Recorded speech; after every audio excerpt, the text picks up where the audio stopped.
Good morning and good afternoon to all you boss ladies. Happy Friday. I hope everyone's having an amazing Friday so far. We had some rough storms blow in through Indiana last night. We got many trees down, power outages all over the state. So it's been rough communicating with some clients and of course some people on my team. But everybody's safe. Everybody's doing well. Just of course dealing with the inconveniences and the area up north is that I'm talking about is full of trees. So they had a lot of trees that blew down, and so they got a pretty big mess. But anyways, let's dive right into it today. Welcome to Creating New Opportunities.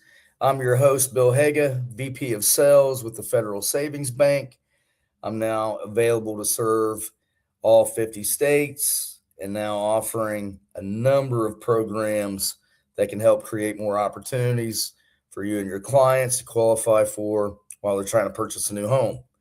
Okay, so today's agenda, we're going to go through the market and rates, what took place over this past week, some client wins for the week, types of new construction programs that we offer, right? This is the time that we're unpacking our new construction programs. And then, of course, the weekend. So, the market and rates. So, mortgage rates experienced a volatile week. I mean, they were up and down, they were kind of all over the place with news and wars coming to an end, and then it isn't, and they're firing more missiles. I mean, the back and forth is it just has this market crazy. But they're up a little bit, holding near 6.57% for a 30-year fixed. This is just average. Um, we saw a mild upward pressure due to hotter than expected inflation data that came in. So our data inflation is really controlled by the CPI and the PPI. I'll let you look them up. Okay. But then cooled later on in the week. We had some positive gains here the past couple of days. However, the rates are still, up. 30-year fixed rate, 6.57, like I said, on the average. 15-year on the average is 5.91. And once again, those key drivers for the week were the inflation spikes from the consumer price index, that's the CPI, and the producer price index, which is the PPI. Both showed larger than expected increases, which initially pushed bond yields and mortgage rates up. So it's really, I mean, there's a lot of different factors, but these are two key factors when it comes to inflation. All right, market swings. So late in the week, news of the potential permanent ceasefire helped calm the bond market some and allowing, many of us to lock in some rates. I took advantage. I locked in three files. Still got a couple files that are still out there that are floating. Hopefully, the rate will come back here soon. We'll be able to lock them back down to where we need to.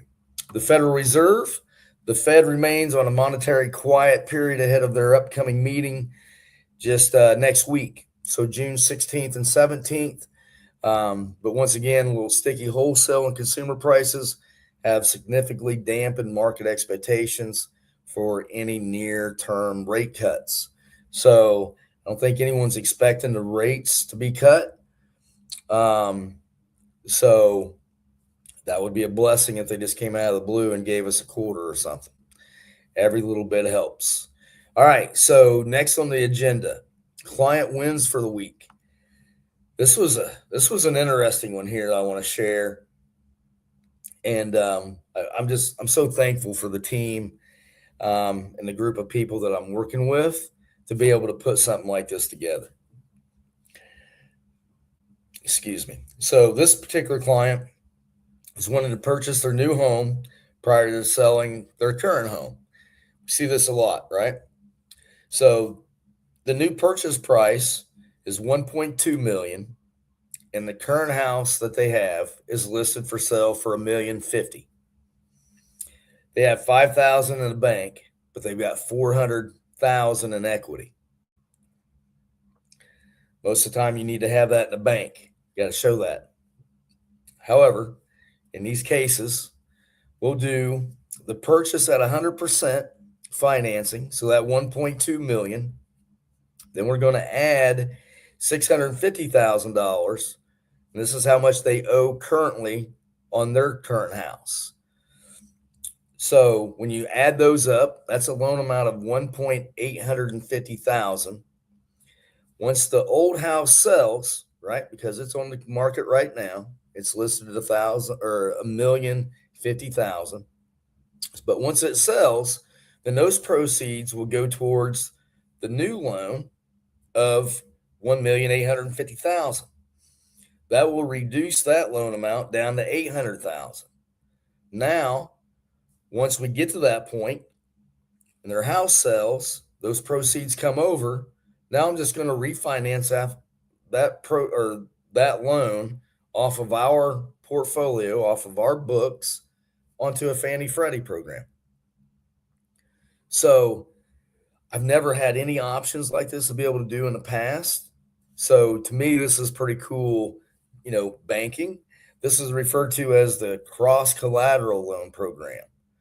So pretty cool. So if you've got equity, you've got other properties that we can use to, do a cross collateral loan program, we have this out there as well.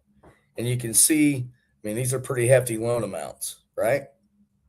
Now, what I think is cool, I'm not only going to get paid for the $1,850,000, but I'm also going to get paid on the refinance that I do just weeks after the purchase. So that's pretty amazing. So here's another scenario: an investor wanting to buy investment property on the beach in Gulf Shores, Alabama. I do a lot of beach stuff down there. He can't show income due to a business loss that he's showing on his tax returns. We looked at his bank statements. There's really not enough deposits in there for us to show enough income, right? Because we got a debt to income ratio issue at that point in time. So then the next program in line is really our DSCR program. Okay, this is a great program for investors. The program, you don't have to show employment. You don't have to show any kind of personal income.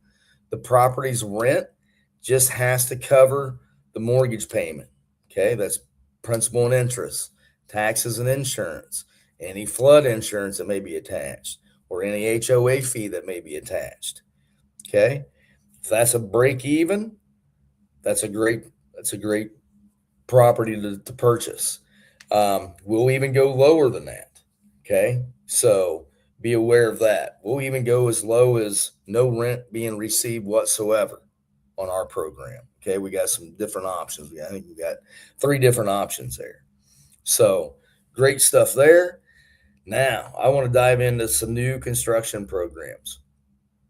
These are the list of new construction programs that we are currently offering across the nation. Conventional new construction loan programs, one-time close and two-time close, right? So if you got a two-time close, that just means that you have a loan for your construction, your new construction. Once the house is built and complete, then you go into what they call an end loan. So we have the conventional new construction, 1 and 2 close. We also have the ITIN new construction for those who are not U.S. citizens. That's a one-time close. We also offer an FHA new construction one-time close. We offer a jumbo new construction one-time close and two-time close. We have a high balance super conforming new construction two-time close. We have a VA new construction two-time close. We have a manufacturer home new construction conventional one-time close and two-time close. We have manufactured homes new construction FHA two-time close.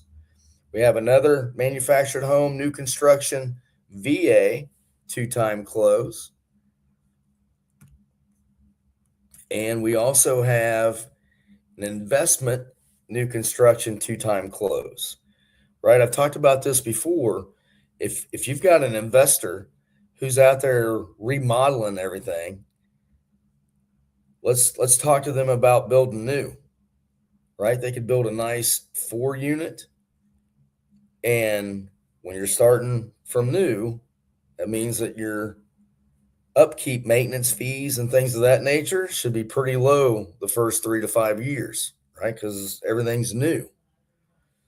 So if you have any investors that you talk to, or if this is business that you want to get into, another funnel you want to open of business, please contact me. I'd be happy to talk to you about all this.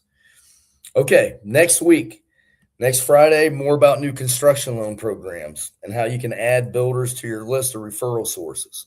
All right, so next week, instead of just blanketly going over the whole list, we're actually going to dive into a couple different programs that we offer and go into some more detail. Just once again, adding another layer of knowledge for you, right? You're the knowledge source in your area, and we want to make sure that we keep feeding you with knowledge. Okay. So this weekend, I will have my phone on and laptop on again. It's supposed to be nice tomorrow. Looks like we're supposed to get some rain on Sunday. But either way, based off of loan applications, even with interest rates bumping up a little bit, I had a pretty strong week again. So that's kind of what I base everything off of, is how many amps are coming in. Okay, so thank you for those who are referring your clients. Thank you. I appreciate you a ton. Those who haven't done any business with me or referred a client over, please pick up the phone. Let's talk. I'd love to talk to you. I've got quite a few different things that I can help you with your business, from co-branded marketing flyers to list reports, which is a co-branded open house platform that'll provide you with web information that you can share, and print materials that you can have there on site at your open house. There's an open house sign-in sheet, so you make sure you get all their information as they're coming in the door. Clients can scan a QR code. All that information will go to their phone based off of that property that you've got there. So a lot of tools that can help you look more professional, sharpen you up a little bit, as well as provide a lot of information out there for you to share. Okay, so that's all I've got. Thank you, boss ladies. I appreciate you a ton. I hope you have an amazing day, an amazing weekend. Give me a call if you need to get anybody under contract, or if you need a pre-approval letter, or whatever the case may be. Maybe it's just a simple guideline question. I'm always here for you. Thank you. Appreciate you. Take care, everybody.